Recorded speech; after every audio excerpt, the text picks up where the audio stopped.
샬롬! 오늘 갑작스럽게 온라인 금요예배를 드리게 됐습니다. 설마 집에서 나이스! 하는 친구들 없죠?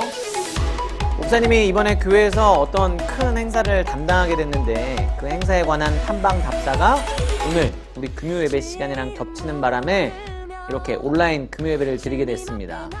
워낙에 갑작스럽게 결정된 사안이라 여러분에게 충분하게 광고를 하지 못하고 이렇게 진행하게 된 점 목사님이 먼저 사과할게요. 미안합니다. 넓은 마음으로 여러분 양해를 부탁드리겠습니다. 그래도 이런 상황이 우리의 예배를 막을 순 없겠죠. 어디에 있든지 간에 우리의 중심을 하나님께 드려서 예배한다면 주님께서 그 예배를 받아주실 줄로 믿습니다. 아멘. 오늘은 원래 우리가 무슨 시간이었죠? 나는 크리스천 청소년이다. 나크청 시간이죠. 드디어 오랜 기간 동안 기독교적 성교육이 끝나고 새로운 강의를 열어야 되는데 새롭게 강의할 때는 얼굴을 좀 보면서 하는 게 좋을 것 같아서 이 부분은 다음 달로 우리가 연기해서 진행하기로 하고 오늘은 이번 달에 못했었던 성경 속으로 고고를 진행하도록 하겠습니다. 성경 속으로 고고! 혼자 하니까 좀 민망해요. 어떤 방식으로 진행되는지 이제 너무나 잘 알 거예요. 말 그대로 우리가 성경 속으로 더 깊이 들어가 보는 거예요. 먼저 목사님이 오늘 본문의 배경과 내용을 여러분들에게 이야기해주고 난 다음에 이 말씀이 주는 핵심 메시지를 짧게 나눌 거예요. 그러고 나서 여러분들이 주어진 성경 말씀을 천천히 읽으면서 야, 이거 내 말씀이다. 한 구절 이상 마음에 감동 오는 부분을 딱 정하고 왜 그 부분이 나에게 감동이 왔는지 적용점은 무엇인지에 대해서 간단하게 적어서 목사님에게 톡으로 보내주면 소정의 기프트를 쏘겠습니다. 말씀도 먹고 은혜도 먹고 선물도 받고 뻥도 먹고 알도 먹고 님도 보고 뽕도 따고 또 뭐 있지? 일석이조. 하여튼 지금부터 목사님의 설명을 잘 듣고 말씀을 천천히 그리고 깊이 읽으면서 하나님께서 나에게 감동 주시는 말씀을 찾아보고 여러분의 삶에 적용해 보세요. 그럼 오늘도 성경 속으로 한번 들어가 보도록 하겠습니다. 고고! 자, 오늘 함께 나눌 말씀은 여러분 이번 달 우리 청소년부 말씀 읽기가 어디죠? 읽고 있지? 또 잔소리한다. 열왕기상이잖아요. 열왕기상. 읽고 있을 줄 믿고 오늘 성경 속으로 고고의 본문도 열왕기상 아직은 우리가 읽지 않은 19장 1절에서 8절까지의 본문을 한번 보겠습니다.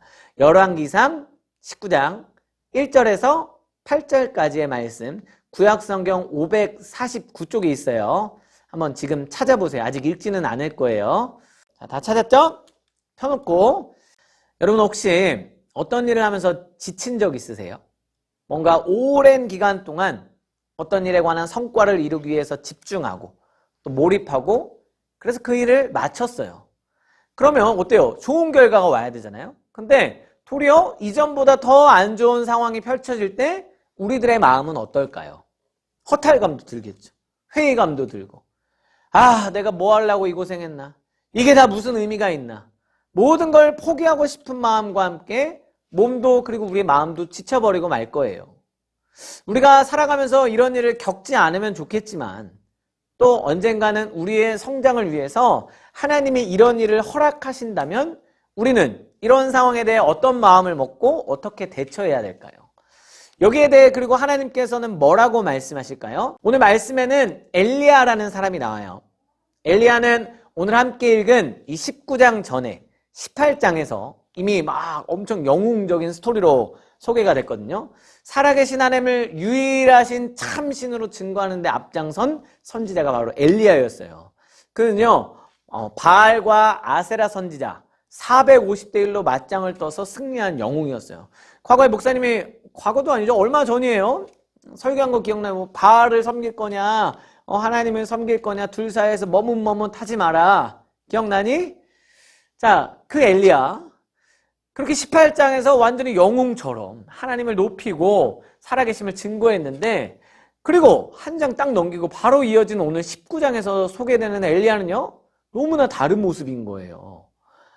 당시 왕후 이세벨이 엘리야 만나면 죽여버릴 것이다. 이 위협에요 너무 놀라서 완전히 도망가면서 심한 우울감에 빠진 모습 기진맥진해서 처량하게 쪼그려 잠든 모습을 엘리야가 보이게 되는데 어떤 일이 있었는지 우리가 본문을 중심으로 좀 더 구체적이게 한번 살펴보겠습니다.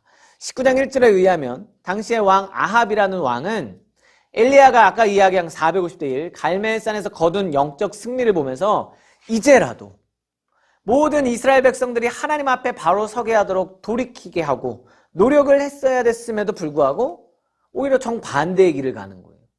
그는요, 자신이 이 의로운 사람 엘리야를 지금 타이밍에 해치게 되면 백성들로부터 원망을 들을 것 같은 거예요. 일단 보긴 봤잖아. 하나님이 얼마나 위대한지. 바알 선지자 다 패배한 거 봤잖아요. 그러니까 이 상황에서 엘리야를 지금 아합이 죽인다? 여론이 두려운 거예요. 그래서 그의 왕후 이세벨에게 엘리야를 죽이도록 떠넘겨요. 근데 이세벨 역시요, 굉장히 독한 여자였는데 엘리야가 지금 자신의 정적인 걸 알고 있지만 적어도 지금 상황에서는 죽이면 자기한테 이익이 될 게 없는 거예요. 그러니까 눈치를 볼 수밖에 없는 거죠. 그래서 그녀는 자신이 믿고 있던 신들을 막 거론하고 그들의 형벌을 걸면서 아주 강한 어조로 엘리야를 죽이겠다고 협박해요.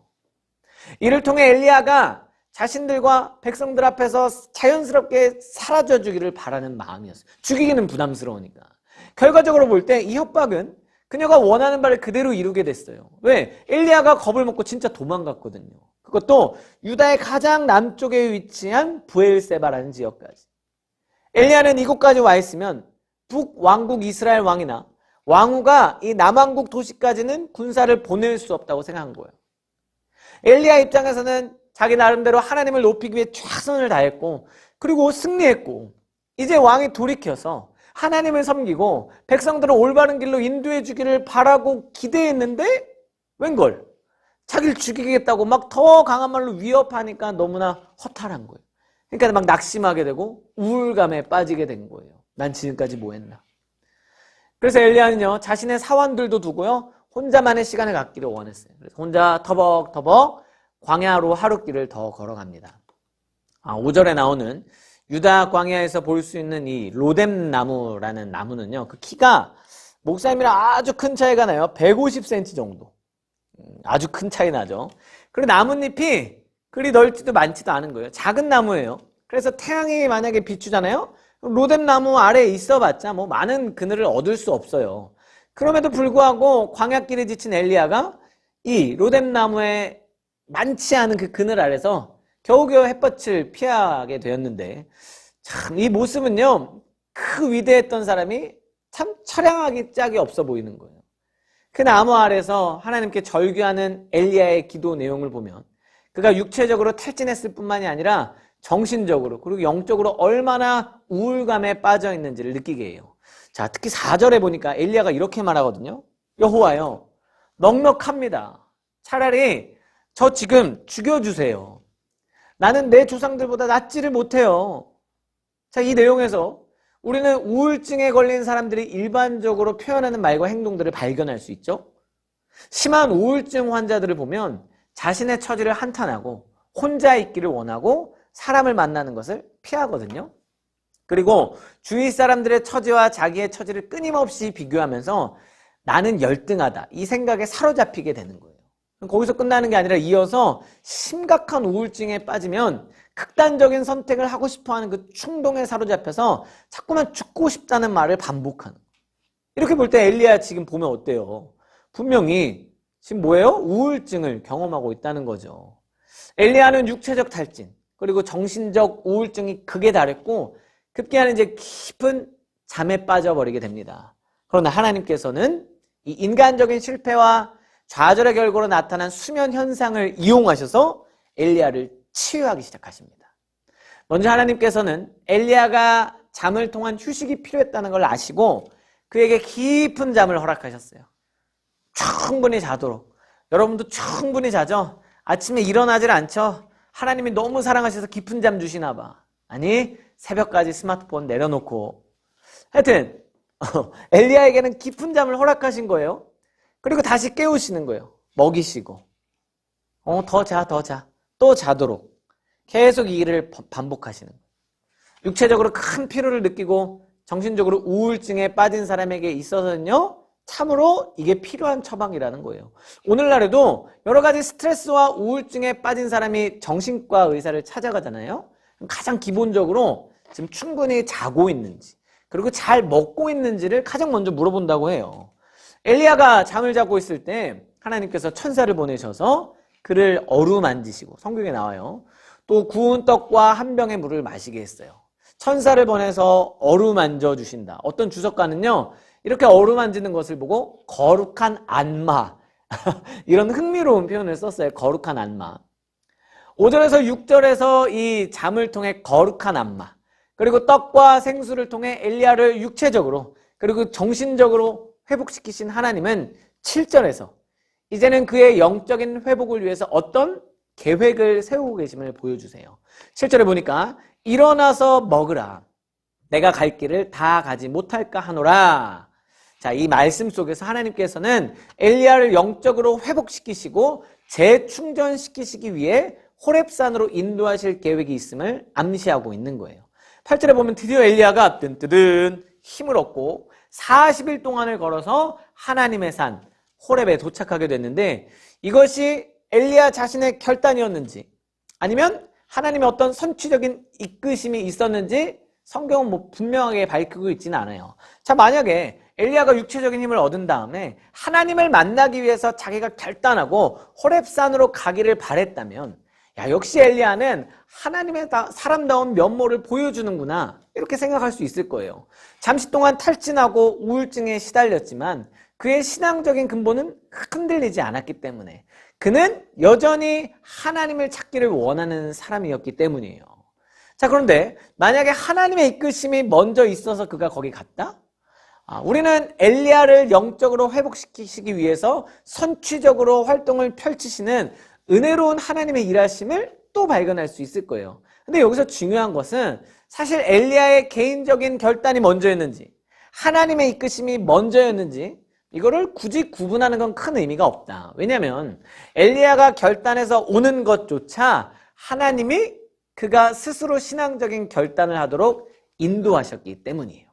자, 여기까지 오늘 본문에 대해서 배경과 함께 말씀이 내포하는 부분을 간략하게 나눴는데, 오늘 이 말씀을 통해서 우리는요 3가지의 포인트를 깨달을 수 있습니다. 자, 간단하게 나눠봅니다. 첫 번째, 누구나 지칠 때가 올 수 있다는 거예요. 누구나. 이렇게 팔팔한 목사님도요 사실 지칠 때 많이 와요. 목사님 피부를 잘 보세요. 더 까말 때 목사님이 진짜 피곤한 거. 지금도 까만 거 같네. 자, 어쨌든 누구나 지칠 때가 와요. 엘리야는요 그 당시에 엄청난 능력을 발휘해서 하나님을 높인 선지자였어요. 그런 놀라운 사람에게도 지침과 탈진이 온다는 거예요. 인간은 연약하기 때문에 아무리 정신적, 육체적으로 강해 보여도 지칠 때가 올 수밖에 없다는 거예요. 여러분들도요 살아가면서 지칠 때가 올 수 있어요. 저 안 힘든데요? 저는 상처 같은 거 안 받아요. 저는 안 지쳐요. 아니, 그런 사람은 존재할 수가 없다니까. 주님께서는요 때론 우리의 지침, 우리의 연약함, 그런 어려움들을 통해서 하나님 당신을 찾게 하는 도구로 사용하시기도 해요. 그럴 때 하나님 앞에 나아가서 우리가 솔직하게 내 심정을 토로하고 인정하면 돼요. 하나님, 힘들어요. 그만하고 싶어요. 정답을 모르겠어요. 제발 좀 도와주세요. 그러면요 하나님께서 여러분을 찾아오세요. 그리고 어떻게 하실까요? 두 번째, 하나님께서는 우리에게 필요하신 것을 적절하게 공급하시면서 회복시켜주세요. 회복시키시는 하나님. 엘리야가 완전히 탈진해서 쓰러졌을 때, 자기를 죽여달라고까지 하는 심각한 우울감에 사로잡혔을 때 하나님께서 어떻게 그를 독려시키셨죠? 야, 엘리야야, 정신 차려. 기도해야지. 금식해. 신앙으로 이겨야지. 그렇게 하셨어요? 아니, 누가 그걸 몰라. 근데 지금 엘리야에게 그런 게 필요한 게 아니에요. 만약에 그랬으면 아예 더 나가 떨어졌을 거예요. 엘리야에게 지금 필요한 건 쉼, 위로, 격려. 하나님께서는 지금 엘리야에게 가장 필요한 쉼과 음식, 또 잠과 음식, 온전한 육신의 회복과 쉼을 허락하신 거예요. 그러고 나서 그를 영적으로 깨우신 거죠. 엘리야에게 정말 필요한 가장 적절한 조치로 회복을 베푸신 겁니다. 혹시 힘든 친구들 있으세요? 아니면 나중에라도 이런 일을 겪는다면 여러분, 하나님 앞으로 나가보세요. 뭘 하나님 앞으로 나가 힘들어 죽겠는데 목사님 또 예배 드리라는 거죠. 또 금철 나오라는 거죠. 아니야. 여러분이 회복될 가장 적절하고 가장 필요한 조치를 하나님께서 해주시기 때문이에요. 자, 그렇게 되면 세 번째, 우리에게요 다시 사명을 주세요. 사명을 주시는 하나님. 엘리야를 온전히 쉬게 하시고 먹이신 하나님께서 그에게 다시 사명을 주세요. 그러자 엘리야는 다시 일어나 먹고 마시고 성경에 보니까 주님이 주신 그 음식물의 힘을 입어 40주 40야를 걸어가 하나님의 산 호렙에 도착하게 되어서 그분을 만나게 됩니다. 하나님은 여러분 한 사람 한 사람에게 지금 이 영상을 보고 있는 너에게 특별한 목적을 갖고 계신다고 목사님이 자주 얘기했어요. 그분은요, 하나님 당신의 영광과 여러분의 온전한 평안과 행복을 위해서 여러분 각자를 반드시 사용하실 거예요. 인생을 살면서 생각지 못한 어려움과 고난들로 인해서 다 포기하고 싶더라도 여러분을 그 일을 이길 수 있게 도와주시고 그 일을 이길 수 있게 되고 말 거예요. 왜? 하나님이 우리와 함께 하시니까. 그리고 우리가 감당할 수 있는 시험만 주시기 때문이에요. 그 일을 이기면서 우리는 성장하게 될 것이고 마침내 하나님이 주신 사명들을 온전히 감당할 수 있을 거예요. 그러니까 여러분 포기하지 마세요. 하나님만 붙드는 저와 여러분이 되시기를 주의 이름으로 축복합니다. 자, 여기까지 오늘 말씀의 배경과 이 말씀이 주는 포인트를 좀 나눠봤어요. 지금부터 열왕기상 19장 1절에서 8절까지의 말씀을 천천히 읽으면서 여러분들의 마음에 와닿고 또 깨달아지는 부분을 한 구절 그리고 적용점 느낀 점을 길게 안 해도 돼. 짧게 카톡에 써서 목사님에게 보내주면 소정의 기프티콘을 머리 막 더듬네 쏘겠습니다. 절대 어려워하지 말고 여러분의 말씀이 될 수 있도록 천천히 묵상해 보세요. 이 시간 목사님이 잠깐 기도하고 말씀 보겠습니다. 기도하겠습니다. 하나님, 온라인 금요 철야를 우리가 드리면서 함께 주님의 이름으로 모였습니다. 이 시간 엘리야 말씀을 통하여 우리가 다시 한번 새로워지기를 원합니다. 위로하시고 격려하시고 세우시는 하나님을 만나기를 원합니다. 사명을 주시고 부어주시는 하나님을 만나기를 원합니다. 말씀을 천천히 보면서 묵상할 때 이것이 떠도는 말씀이 아니라 내 말씀이 되게 도와주시고 평생에 붙드는 말씀을 이 시간 만날 수 있도록 주님께서 허락하여 주시옵소서. 이제는 우리를 구원하신 예수 그리스도의 은혜와 아버지 하나님의 크신 사랑과 보혜사 성령님의 함께하심과 인도하심의 은총이 오늘 우리를 위로하시고 세우시는 하나님을 끝까지 붙들고 마음에 새기기로 결단한 온라인 예배로 드리는 모든 청소년들 머리 위에 이제로부터 영원토록 함께 있을지어다. 아멘. 자, 이제 한 10분 정도 음악을 틀어줄게요. 그 안에 여러분이 묵상을 하는데 시간이 필요하면 더 하고 그 안에 끝나면 그냥 꺼도 좋아요. 그리고 목사님에게 보내주세요. 자, 은혜로운 묵상 되고 그럼 주일에 만납시다. 안녕.